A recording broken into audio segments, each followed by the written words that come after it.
Les forces russes maintiennent leur pression sur l'Ukraine, notamment les régions de l'Est et du Sud. L'aéroport d'Odessa a été frappé par un missile russe qui a détruit la piste sans faire de victimes. Ça, c'est dans le sud. Dans l'Est, Kharkiv, la deuxième ville du pays, a de nouveau été ciblée la nuit dernière.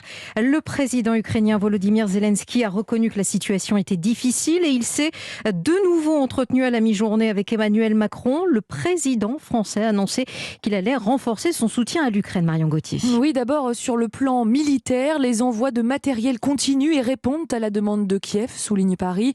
Pour son second mandat, Emmanuel Macron affiche sa volonté de rétablir la souveraineté et l'intégrité territoriale de l'Ukraine, précise le communiqué de la présidence. L'Est du pays subit d'intenses bombardements et peine face à l'artillerie russe. La France achemine notamment des canons longue portée et doit accueillir dans les prochains jours une quarantaine de militaires ukrainiens pour les former à l'utilisation de ces armes ultramodernes. L'Élysée s'est également inquiété de la situation insupportable à Mariupol, cette ville portuaire assiégée depuis des semaines.